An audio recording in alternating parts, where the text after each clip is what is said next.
Eh bien, salut tout le monde, c'est Sam, très heureux de vous retrouver pour une nouvelle théorie Harry Potter. Et on revient sur du lourd, avec la théorie que tous les fans de Harry Potter se posent. Harry a-t-il un lien avec Saint-Lazare Serpentard? Alors, cette théorie est un peu particulière, car J.K. Rowling a répondu elle-même à cette théorie. Je vous dirai tout ça à la fin de la vidéo en dernier argument. Alors, commençons. Déjà, qu'est-ce qu'on sait de solide pour nous dire que ces deux-là ont un lien? Eh bien, je vais vous le dire.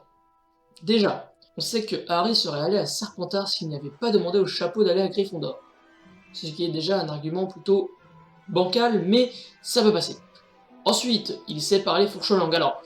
Alors là, je sens qu'il y a des gens qui vont me dire ah ouais, mais Dumbledore, il a dit que c'était parce que Voldemort lui avait transmis ce pouvoir quand il était petit. Eh bien, il y a quelque chose que je trouve étrange, moi, personnellement.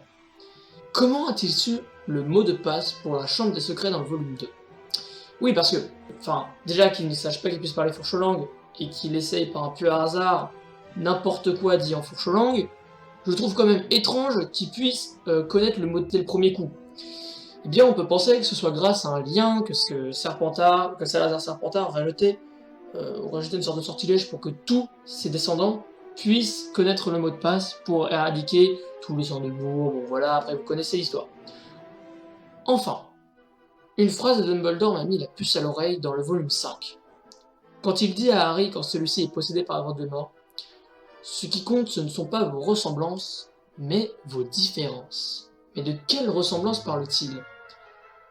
Eh bien, il parle de toutes les ressemblances avec Voldemort précisées avant.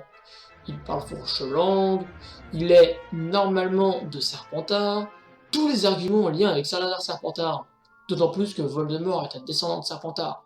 On peut également donc penser que Dumbledore est au courant que Harry a un lien de sang avec Serpentard, et c'est d'ailleurs pour ça que cette phrase, plus tard, a délivré un petit peu Harry, à lui redonner du courage, et voilà. Donc après ça c'est un argument plutôt bancal, mais je trouvais qu'il était plutôt important à préciser, car voilà, pour moi c'est un argument solide. Et puis, l'argument décisif, la réponse de J.K. Rowling, qui a juste annoncé que Harry et Voldemort avaient un lien de sang. Je vous laisse réfléchir maintenant pourquoi Harry est un descendant de Serpentard. Et bien voilà, c'est la fin de cette petite théorie, j'espère qu'elle vous aura plu.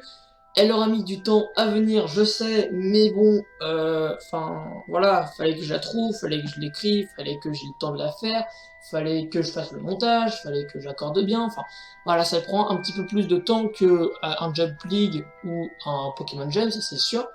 Mais en tout cas, j'espère que vous aura plu. Si c'est le cas, n'hésitez pas à aimer la vidéo, à partager ou à vous abonner, ça me fera extrêmement plaisir. Je vous dis à la prochaine les gens, c'était ça et restez chaud.